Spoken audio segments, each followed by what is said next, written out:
Hoje a gente conversa com o jornalista e escritor Robson Vitorino sobre o seu primeiro romance, que já começou arrasando tudo e nos deixando extasiados, que é o belíssimo Do Outro Lado do Rio. É um romance com base na cidade de São Paulo, embora ele tenha suas vertentes, tem uma vertente em Portugal, um pouquinho no interior, mas a gente se sente realmente em São Paulo, passando pelas nossas marginais, bastante visual e trata de personagens conflituosos e muito interessantes. A gente tem o dramaturgo JB, que já é um senhor aposentado. Por algum motivo ele ganhou uma indenização do governo por algo que aconteceu durante a ditadura e ele vive meio sob tutela da sua sobrinha Samara. Dois personagens vão se encontrar no meio dessa história que tem tudo a ver com o JB. O JB vai fazer a ligação entre a Nina, que é uma jornalista, tem grande interesse em escrever sobre a vida dele, e o Zeca, que é um economista carioca que chegou em São Paulo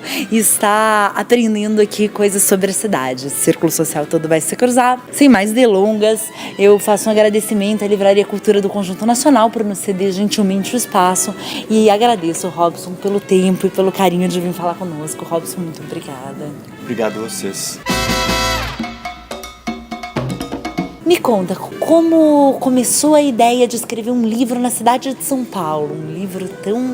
Muita gente fala desse aspecto do romance porque, de fato, meio involuntariamente a cidade acabou virando um personagem. Isso. Não foi uma coisa que eu tenha pensado assim, desde o início, eu não tinha clareza disso. E eu tenho uma história com São Paulo que é curiosa, porque eu nasci aqui e saí com 7 anos para o interior. Morei em cidades próximas daqui, Vinhedo e Valinhos, e voltei para cá depois de ter me formado em Campinas, onde eu fiz a faculdade. E eu já estou no total, assim, mais de metade da minha vida aqui em São Paulo.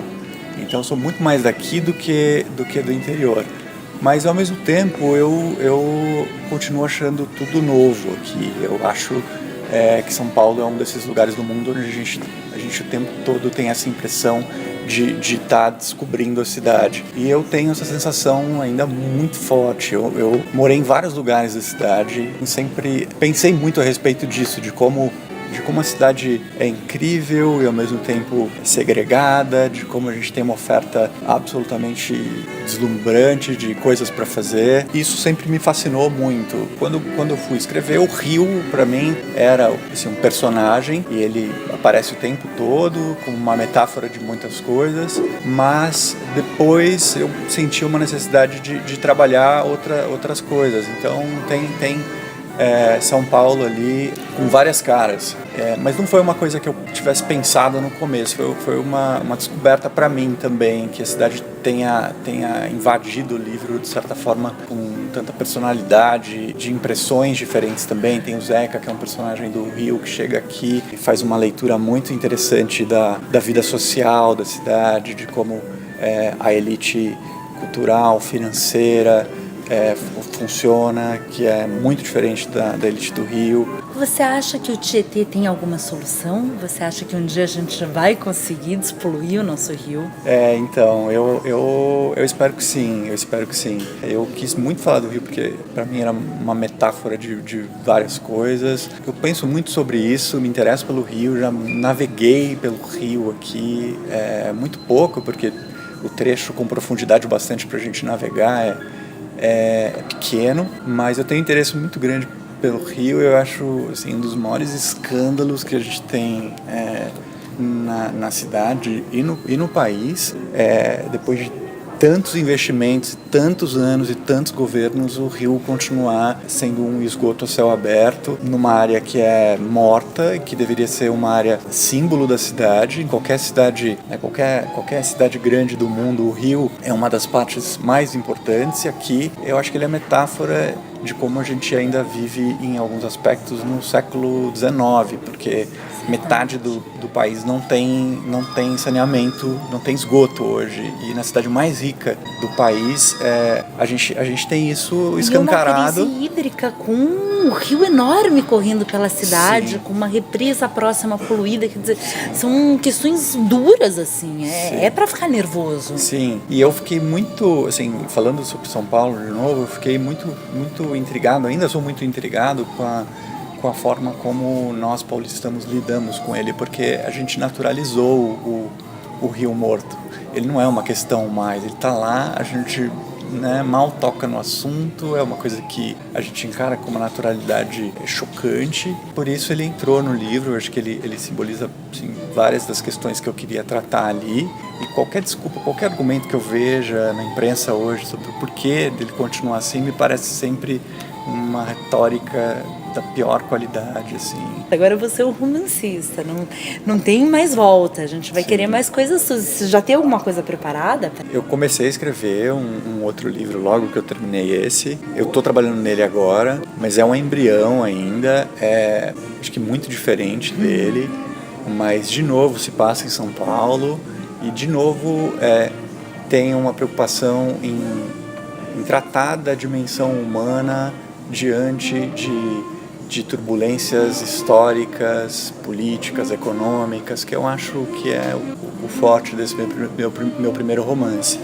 Sabe que a gente é um canal de literatura brasileira e latino-americana contemporânea e o nosso público gosta muito de receber indicações dos próprios autores. Eu queria que você deixasse algumas indicações pra gente, assim. Eu leio muito os meus pares, né, os romancistas, os poetas, mas às vezes me incomoda um pouco o olhar apenas para o próprio mundo da literatura, né, e lendo os ensaístas eu tento me alimentar de temáticas e de reflexões que fazem com que eu consiga levar aquilo que é importante para mim. Tem um que é o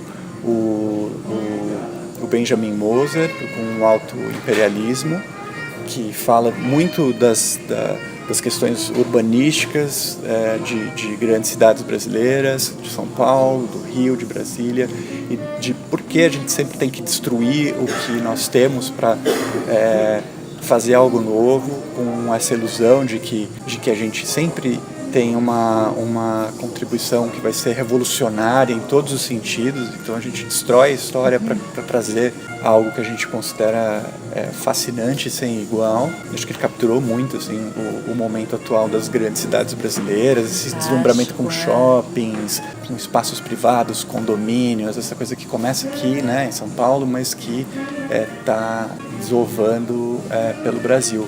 Eu também li um outro ensaio agora, que é o Tópicos do Eduardo Gianetti da Fonseca, que também faz uma reflexão sobre a história brasileira e a nossa vocação para trazer uma resposta original para os nossos problemas. E ele fala de como tentar copiar modelos americanos, europeus, modelos ocidentais. É algo que não tem dado certo e de como, ao buscar uma resposta com a nossa cara, a gente talvez tenha mais chance de evitar repetir os mesmos problemas. E aí, para falar de um ensaísta mais de outro tempo, eu estou lendo Otávio Paz, O Labirinto da Solidão, que é belíssimo e que tem tanto da gente, tem tanto de tudo isso que a gente está falando aqui, tanto do Brasil também, embora seja um livro sobre o México. Eu estou encantado com o Otávio Paz, ele é brilhante. Sinto falta de mais ensaístas no Brasil e estou numa busca de encontrar aí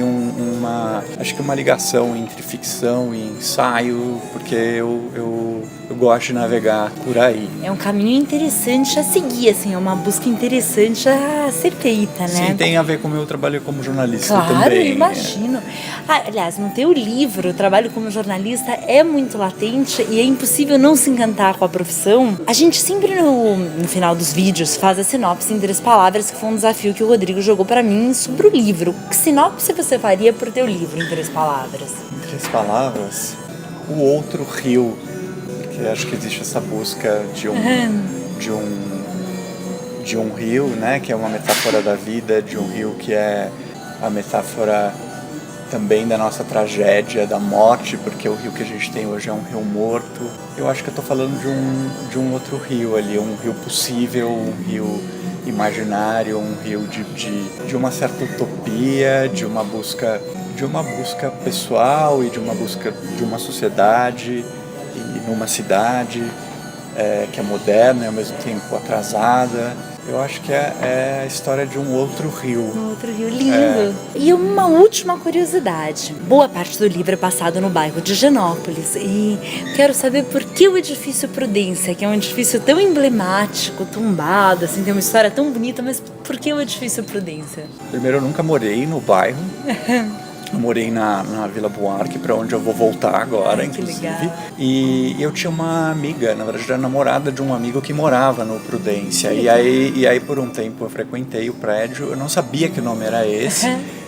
Mas eu achei que seria um apartamento com a cara do JB. A cara do JB. A minha mãe nasceu nesse apartamento, nesse prédio, por isso que Verdade. eu fiquei encantadíssima. Quando você começa a falar, olha, parece as inscrições da casa que a minha mãe contava de criança, assim. De repente eu falo, mas é o Prudência. Eu liguei pra lá na hora, gritando, no meio da madrugada, coitada, falando, olha só, não sei o quê. E o sonho dela é rever o apartamento. Quem viveu lá, e ela ainda tem amizade com as pessoas desse tempo, tem uma coisa assim na cabeça muito emblemática. Então foi super feliz o JB e a Samira irem pra lá. E o nome é fantástico. Quando eu descobri que o nome era esse, eu falei, esse lá. O prédio. Robson, eu te agradeço muito tempo, querido.